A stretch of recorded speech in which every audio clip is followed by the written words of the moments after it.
저도 처음에는 페라리 한 대 정도 살 줄 알았습니다.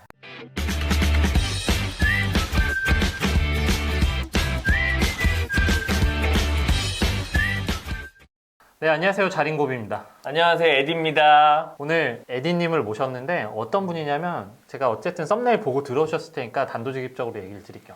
실제로 100억 정도의 자산을 상속받으신 분이세요. 몇 년 전에 받으셨죠? 그게 한 7, 8년 된 것 같아요. 7, 8년 정도. 예. 저희가 기본적으로 7, 8년 전에 뭐 그 정도 자산 받으셨으면은 사실 일 안 하고 놀 것 같잖아요. 근데 지금 일을 굉장히 열심히 하고 계세요. 대충 저는 100억 정도 받으면은 한 반 남아서 한 50억 정도 남으면 전 놀 것 같거든요. 근데 제가 실제로 얘기를 들어봤을 때 그 100억이 실제로 지금 남은 돈이 얼마 안 되신다라고 들었거든요. 어느 정도? 저도 처음에는 페라리 한 대 정도 살 줄 알았습니다. 근데 차 한 대도 안 사셨어요, 그러면? 예, 차는커녕 남는 게 없더라고요. 예. 아니, 근데 단도직입적으로 볼게요. 네. 100억이잖아요. 여러분, 100억. 최소 한 4, 50억은 남았을 것 같아요. 제 개인적인 생각으로는. 이게 정확한 금액은 제가 얘기드리기 좀 그러니까 그 위아래 생각하시면 될것 업다운으로 얘기를 같고, 드릴게요. 업다운으로 네네. 생각하시고 제가 사실 그 이후에 일단은 그 저희 선친께서 담보대출로 쓰신 금액이 한 30몇 억 정도가 있었고요. 아, 그러면은 100억에서 일단 마이너스 30억 까고 시작하는 네, 거죠. 그렇죠. 뭐 어찌됐건 그 자산을 다 받은 거니까 네. 일단은 뭐 우리나라 국세청 당국에서는 그렇게 보더라고요. 그래서 이제 저는 첫 번째 가장 제가 이 처리하는데 가장 큰 문제가 뭐였냐면은 저도 그때 당시 세무사님 만나고 또 뭐 법률적인 문제에 대한 거는 변호사님 만나서 얘기를 들어보니 일단 이거를 낼 돈이 현금이 없는 거예요.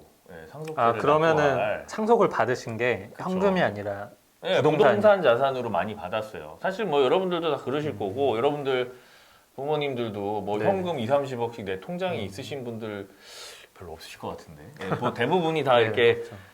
대한민국 저희 부모님 세대들은 다 부동산 자산으로 많이 부를 이루어 오신 분들이 많아서 부동산으로 저도 땅으로 기타 받으신 뭐 이런 건데. 것들이 많이 있었어요. 근데 아까도 말씀드렸지 이제 또 저희 선생님께서 뭐 비즈니스 하시면서 이제 뭐 담보대출도 이렇게 하셔서 쓰시고 뭐 하시다 보니까 이게 당장 그 제가 상속세를 납부하려고 보니 현금 자산이 아니기 때문에 현금화를 시켜야겠더라고요.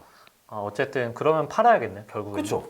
뭐 이거라도 팔아서 세금을 내야 되는데 문제는 저는 그냥 이 처음에 이런 땅이 있다면 이 땅을 그냥 이 사람한테 그냥 거래를 해서 거기서 나오는 금액 갖고 내면 된다. 그냥 단순히 이렇게 생각했어요. 저는 지금도 그렇게 생각을 하고 있어요. 근데 큰 오산이었어요. 첫 번째 봉착한 문제가 취등록세라고 여러분들 인터넷 찾아보시면 나옵니다. 취등록세. 차를 사거나 뭘 살 때 거기에 내는 취득세가 있어요. 전 그걸 관가했던 거죠. 그게 얼마 나왔어요? 그게 한 7억 얼마? 팔 수가 없어요. 7억이요? 그걸 내지 않으면 이거를 팔 수가 없는 거예요, 이 사람한테. 그래서 그러니까 7억을 내가 내지 않으면 어쨌든 그렇죠. 그 상속 재산이 내 게 아니게 된 거죠.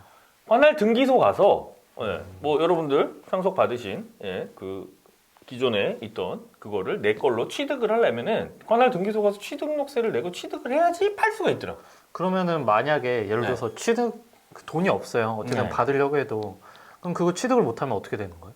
취득을 못하면 나라에 줘야죠. 아, 그러면 네. 나라에 네, 귀속이 되는 거예요? 그렇죠. 근데 어쨌든 그 취등록세 내려면 뭐 예를 들어서 지금 한 100억 정도라고 하셨잖아요. 네. 대출이 안 나요? 아까 저라면은 아까 30억 정도 대출을 다 빼서 쓰셔가지고 네. 이 땅에서 또 대출을 받으려고 그랬더니 안 되더라고요. 아, 대출이 안 나요. 대출도 안 되고 대출 여러분들 상속을 받아서 끝난 게 아니라 그 뭐 이제 부모님들도 뭐 다 아파트나 이런 것들 다 대출 받아서 사시지 내 돈 100% 사시 혹시 100%도 사셨나요? 아, 아니요. 저 은행 빚이 있죠. 네, 다 은행 네, 이렇게 대출. 대출을 받아서 사시잖아요. 근데 네. 은행 대출 이자를 내시죠. 네네, 이자 내고 저도 있죠. 똑같았어요. 상속을 받았지만 저희 선친이 대출 받으신 아, 이자를 또 내야 30억에 되는 대한 거예요. 이자를 내셨겠네요. 그러면 계속. 당연하죠. 돌아가신 이후에 그 다음 달부터 내야 되는 거예요. 그 30억이면 어마어마할 텐데 이자도 뭐 대충 뭐 여러분들 은행 대출 받으신 분들 최소 뭐 100단위는 뭐 넘어가겠네. 어느 정도 이자가 될지 100단위면 좋겠네요. 1000단. 1000단위까지는 아닌데 뭐 어찌 됐건 네네. 그렇게 내야 되는 게 또 현실이었고 또 하나는 아까 말씀드렸듯이 취등록세가 굉장히 많이 나와서 그걸 납부하려고 봤더니 돈이 없어서 카드로 그 7억 얼마를 여러 개의 카드로 그 7억이요? 뭐 그 정도 됐던 것 같아요. 그거를 이제 무이자 3개월로 네, 그렇게 여러분들 나와요? 카드가? 되더라고요. 한도가? 예. 일시 상향 조정이라고 이 세금을 내려고 아. 할래 때 그 당시 제 이제 또 신용도도 좋고 해가지고 한도를 뭐 세금 내는 거는 또 올려주더라고요. 네네. 예. 그래서 이제 올려서 그 담당 구청에 가가지고 3개월 무이자로 7억 얼마를 여러 개 카드로 나눠서 냈던 기억이 납니다. 여러분들 카드로 1억씩 긁어보신 적 없으시죠?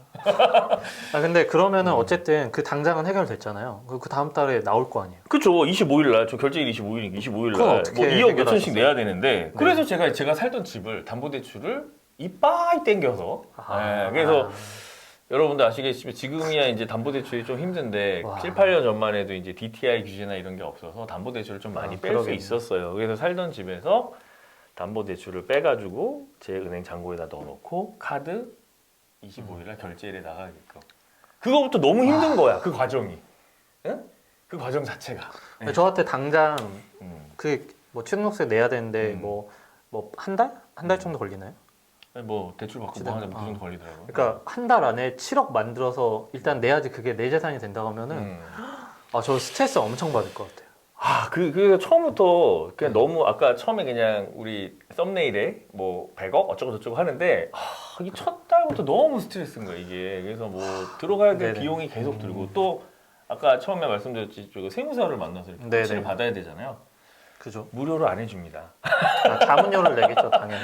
뭐 그런 세무 비용이나 뭐 법률 자문에 있어서는 또 변호사님의 법률 자문 비용 그런 것들 이런 거를 준비해야 되고 또 이제 이제 돌아가신 시점 대비 현재의 어떤 자산과 그리고 그 전에 10년치의 어떤 금융거래 내역서들 기타 등등 네. 여기 또 은행이나 뭐 기타 우리나라 금융권에서 필요한 서류들이 다 달라요. 그거 직접 다 발로 뛰면서 그러니까 뛰어야 될 거 아니에요. 그거 다 뭐 관공서 가서 이것 띄워야 되고 뭐 등본 띄고 초본 띄고 하여간 뭐 그 인터넷 치면 다 나오시겠지만은 그 수많은 서류들을 뭐 준비를 하는 게 그냥 말이 좋아 인터넷에 이거 준비하면 됩니다지 이게 실질적으로 내가 가서 하려면은 하루 종일 해도 그 은행 한 군데 가서 이거 왔다 갔다 하는 게 너무 힘들어가지고 그때 제가 기억이 나는데 항상 청바지에 운동화 신고 배낭 메고 항상 관공서에서 주민등록 등본 한 100장씩 띄워가지고 맨날 들고 다녔던 기억이 나요. 맨날 달래. 뭐 어디 가면 뭐 주세요. 그리고 뭐 사망 진단서 필요합니다. 뭐 기타 등등 필요한 서류들이 다 다르더라고요. 그래서 진짜 피곤한 일이구나. 네. 어쨌든 그렇게 취등록세 내는 것까지만 들어도 지금 너무 힘든데 그렇게 냈어요. 어쨌든 됐어. 오케이. 네. 냈어요. 딱 내면 어쨌든 그 부모님의 그 자산이 딱 상속돼서 그쵸. 내 명의가 되는 내 거죠. 명의가 되죠. 네, 명의가 돼서 그러면 그때 상속세 내면 되잖아요. 여기서부터 빅 트러블. 어떤 팔아야 내 돈이지. 그죠. 당연히. 호미로 막 그죠. 땅 캐면 막 돈이 막 쭉쭉쭉쭉 나오나요? 근데 이게 제 생각으로는 만약에 서울에 있는 아파트가 만약에 부동산이다. 그럼 금방 팔릴 건 같거든요. 그치. 아파트는 좀 싸게 내놓으면 팔리죠. 근데 땅은 안 그렇더라고요. 네. 우리 자린고비님은 네네. 예를 들어서 제가 10억짜리 땅이 있는데 한 9억에 싸게 줄 테니까 하나 사세요. 그럼 땅 막 파세요? 땅은 안 사죠. 그럼 20억짜리 내가 한 5억 네. 싸게 해줄 테니까 15억에 사세요. 그럼 사요? 아파트면 살 텐데 땅은 안 살 그렇죠. 거. 이게 힘들더라고. 이게 또 부동산도 이 부동산 나름 뭐 땅, 뭐 무슨 아파트, 건물, 오피스텔 여러 가지가 있는데 이 땅은 생각보다 어렵더라고요. 그래서 저는 그래서 네. 그때 그걸 너무 쉽게 생각하지 않았나. 그래서 그거를 매도하는 것도 너무 힘들었어요. 그러면 어쨌든 아파트가 아니라 무슨 지방에 있는 땅이셨을 거 아니에요. 결국엔 매도를 했으니까 상속세를 냈을 거 아니에요. 그렇죠. 여러분들 네.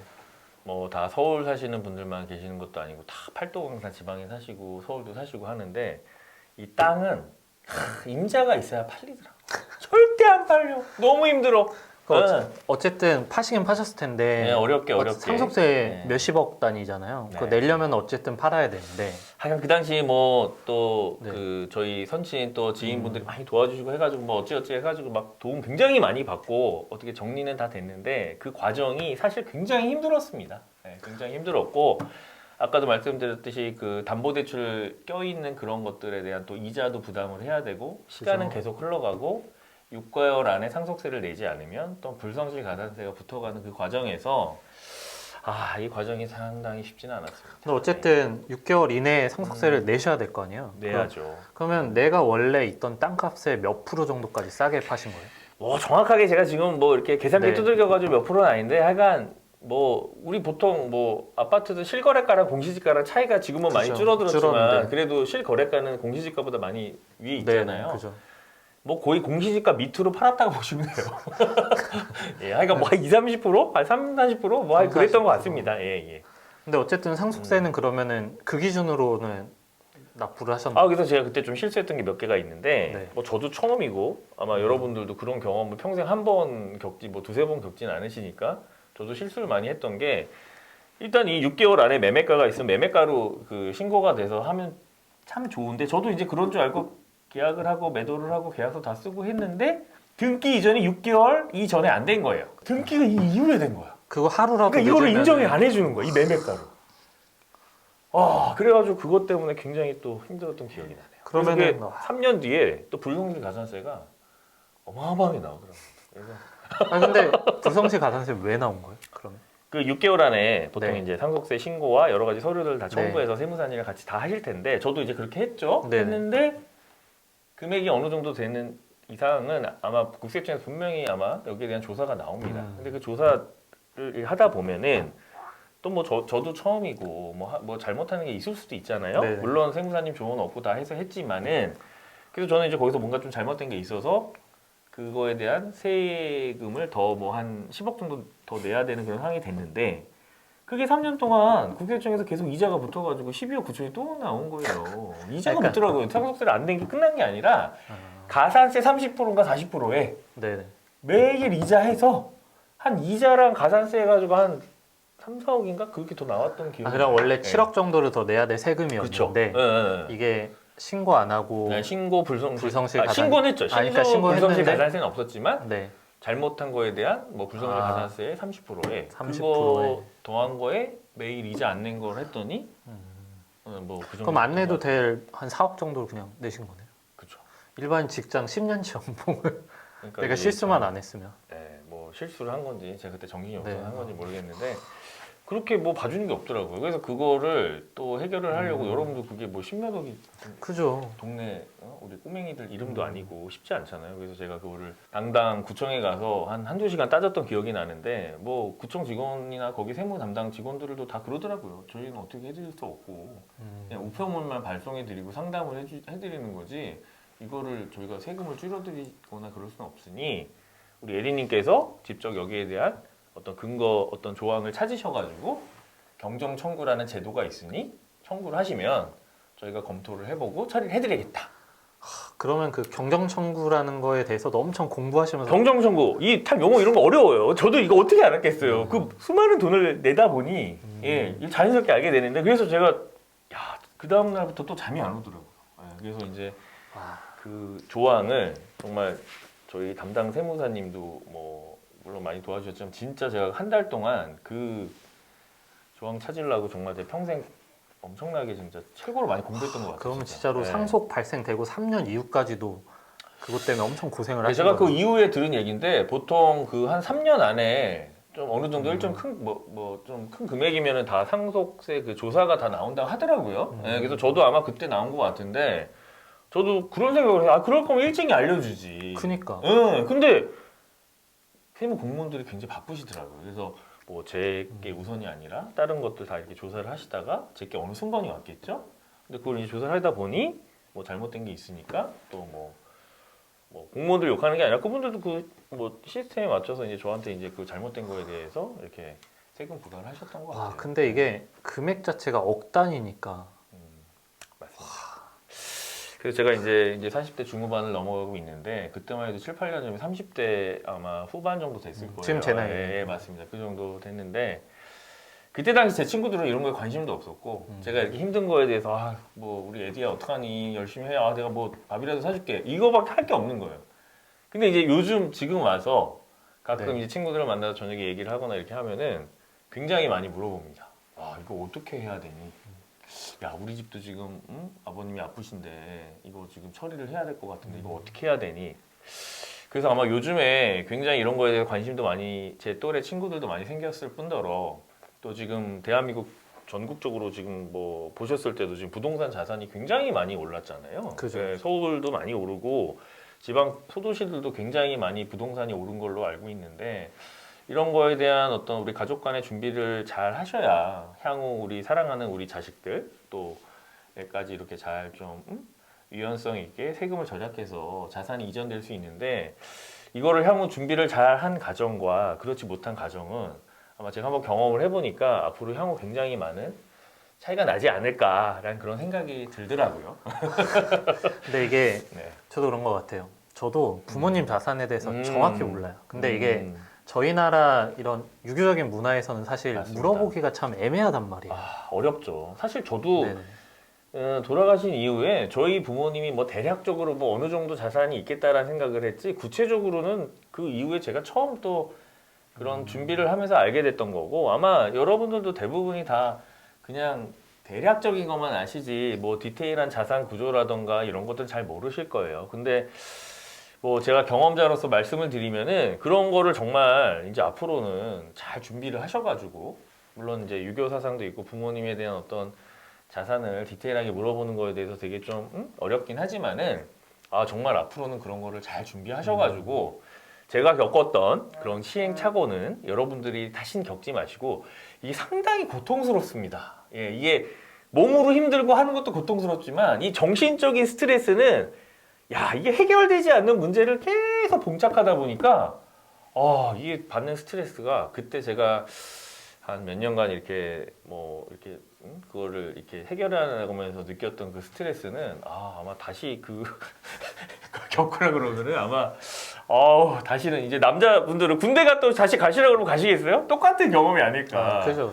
예, 그런 생각이 드네요. 예.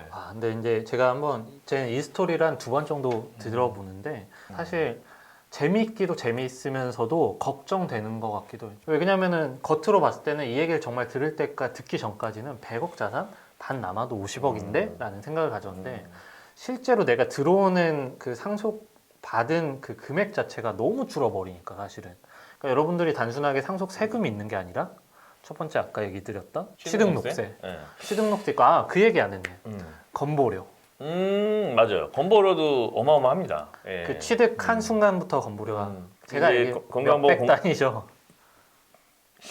여러분들 보통 직장생활 하시면 건보료 한 10만 원 10만 내외 원, 내시나요? 20만 원 내시죠. 10만 원, 20만 원 내실 것 같은데 아마 여러분들도 향후에 이제 부모님들이 가지고 계시는 이제 부동산 자산을 취득하시게 되면은 아마 건보료 인상분이 굉장히 많이 올라갑니다. 깜짝 놀라실 거예요. 예. 그래서 그 건보료가 지금 보통 우리 수익의 7% 정도 그 되는 정도 걸로 나오죠. 알고 있는데 저도 뭐 정확치가 않아요. 여러분 찾아보세요. 인사심 다 나오니까. 그래서 그게 첫 번째 이 건보료를 책정하는 그 기준이 부동산가라고 하더라고요. 저도 그게 너무 많이 나와서 건강보험공단에서 전화해서 물어봤더니 저한테 오히려 반문을 하시더라고요. 얼마 전에 부동산 취득한 거 있지 않으십니까? 그래서 예. 그것 때문에 이렇게 많이 나왔습니다. 저는 1년치가 왜 한꺼번에 나왔지? 그때 그 1년치가 아니라 한 달치더라고요. 그래서 깜짝 놀랐던 기억이 나는데 아마 물론 이제 여러분들 가정에 다 이제 어떤 부동산 자산 가액은 다 틀리겠지만은 저도 이제 직장에서 이 받는 월급 대비 이제 내는 그 건보료가 있었는데 여기 추가로 따로 나오더라고요. 추가 건보료가. 네, 추가 건보료도 나오고 일정 금액이 넘어가면 또 지역급제로 바뀌더라고요. 저도 그런 경험 한 번도 해보지 않았는데 그때 이제 그런 경험을 하면서 건강보험료도 생각보다 굉장히 많이 내는구나. 근데 여러분도 아시다시피 좋은데 많이 쓰이잖아요. 예, 뭐 많이 아프신 분들 이렇게 쓰이긴 하는데 그래도 처음에 굉장히 깜짝 놀랐어요. 이렇게 건보료가 많이 나오는구나. 예, 그래서 저는 그 당시 이제 담보대출에 대한 이자 부담도 있었고 여러 가지 상속세를 내야 된다는 그런 좀 압박감과 중압감도 있었고 그리고 향후 이제 건보료 이런 것들도 많이 이제 인상이 돼서 처음에는 되게 생각보다 제가 그냥 단순히 아까 우리 네, 맞아요. 자린고비님 얘기하셨듯이 단순히 상속세 내면 뭐 얼마 남겠다 이게 아니라 생각해야 될 것들이 굉장히 많더라고요. 예. 그리고 사실 제가 처음에 말씀 안 드린 게 하나 더 있는데 여러분들 다 가족들 형제도 있으시고 뭐 언니 동생 누나 형제들 있으시고 다 부모님 있으신데 이런 일이 생기면 일단 1차적으로 이분들이 다 모이셔서 상의를 해야 되는데 이것도 굉장히 더 힘들었어요. 그래서 이건 아까 사실 빠뜨렸는데 이 그러네. 재산에 대한 분배를 맞네요. 어떻게 할 것이냐에 대한 문제도 사실 굉장히 쉽지 않은 문제더라고요. 각자 또 가족들이 생각하는 그런 또 생각이 다 틀리다 보니까 뭐 지금에서 돌아가 보면 뭐 다 지난 일이지만은 그때 당시에는 뭐 이렇게 또 큰 돈이 이렇게 오가고 하니까 또 형제간에도 또 생각이 다를 수 있고 뭐 그러니까 그런 것들도 미리미리 가족분들이 어느 정도 이렇게 좀 해놓으시면은 향후에 더 편안하지 않을까라는 생각이 지금 드네요. 제가 머릿속으로 단순하게 계산해봤는데 실제 진짜 남는 게 없겠구나라는 생각이 머릿속에 들어왔어요. 예, 왜냐면은 생각보다 많이 해요. 혼자 외동아들이 아니시니까 아니죠. 형제 또 나눠 가져야 되는 거고. 그렇죠. 아니 나눌 게 없더라고요. 네, 저 아까 되게 충격받은 게 네. 아까 건보료 얘기하셨잖아요. 네, 근데 아파트 일단 그 땅이 팔리기 전까지는 어쨌든 내야 되는 거잖아요. 그렇죠. 내는 건데 단순하게 계산하면 내 급여보다 많이 낼 것 같은데 이 생각이 들더라고요. 제가 그때 당시에 담보대출 이자랑 기타 등등 해가지고 1년에 제가 내는 이자가 네. 거의 한 3억 정도 됐어요. 그냥 받은 거 몇 년 내면 다 깎아먹는 거. 그러니까 이게 시간이 지나면 지날수록 점점 이게 압박감과 중압감이 오는 거예요. 아 이거 빨리 정리해야 되는데 그렇다고 여러분들 갑자기 제가 무슨 큰 사업을 해가지고 돈을 막 엄청 버는 그죠. 것도 아닌데 그런 큰 돈을 저는 태어나서 처음 막 저는 OPT 카드도 그때 처음 써봤습니다. 이런 거 막 써서 큰 돈을 보낼 일이 별로 없어서 그래서 그게 참 저한테 큰 충격이자 야 이렇게 큰 돈이 왔다 갔다 쉽게 하는구나라는 걸 처음 느껴보고 그랬던 기억이 납니다. 아마 공감 많이 되시는 시청자분들 계실 텐데 그 시청자분들한테 혹시 드리고 싶은 말 있으면 한마디 해주세요. 예, 드리고 싶은 말은 저는 이제 뭐 여러분들보다 뭐 인생에 한 번 정도 겪을 수 있는 그런 경험을 미리 좀 한 7, 8년 전에 하다 보니까 정말 굉장히 중요한 부분을 우리가 놓치고 사는 그런 게 있구나. 사실 뭐 친구들이나 뭐 여러분들도 이렇게 만나서 얘기하다 보면 회사일 바쁘고 뭐 하냐고 정신없이 이렇게 살고 있는데 사실 굉장히 또 이 우리 그 부모님들이 수십 년 동안 열심히 일하셔가지고 모아오신 자산을 자식으로서 잘 지키는 것도 하나의 인생을 살면서 어때 굉장히 중요한 부분인데 이런 부분들을 사실 부모님들이랑 대화를 통해서 향후 잘 준비를 했었으면은 저도 좀 더 좋게 풀렸을 수 있었는데 그렇지 못해가지고 참 어려움을 겪다 보니 여러분들은 그런 부분에 있어서 꼭 가족 간에 뭐 그 정도 얼마 전에 지났지만은 꼭 자주 보셔가지고 그런 부분들을 뭐 갑자기 전화해가지고 아빠 뭐 재산 얼마야 뭐 어떡할 거야 이러면 당연히 싫어하시죠. 그죠. 네, 그런 거를 좀 부모님들이랑 좀 친근하게 자연스럽게 좀 얘기도 하시고 또 그리고 그 미리미리 꼭 전문가랑 또 조언을 잘 또 들으셔서 상의하셔가지고 향후 그런 거에 대한 준비를 미리미리 해 놓으시면은 아마 앞으로 꼭 그런 제가 받았던 그런 힘든 경험은 여러분들은 좀 안 하셨으면 하는 게 저의 조그만한 바람입니다. 네. 네, 오늘 어쨌든 시간 내주셔서 너무 감사하고 저도 들으면서 깨닫는 게 굉장히 많아요. 아마 시청자분들도 깨닫는 게 많으셨을 거라 생각을 하고 되게 비슷한 고민을 가지고 계신 분들은 저희 센터가 준비되어 있으니까 센터 오셔가지고 한번 자문 받아보시는 것도 하나의 좋은 방법이 될 것 같습니다. 네, 오늘은 여기까지 하고 다음에 또 좋은 내용으로 찾아뵙도록 하겠습니다. 지금까지 자린고비였습니다. 안녕. 안녕, 감사합니다.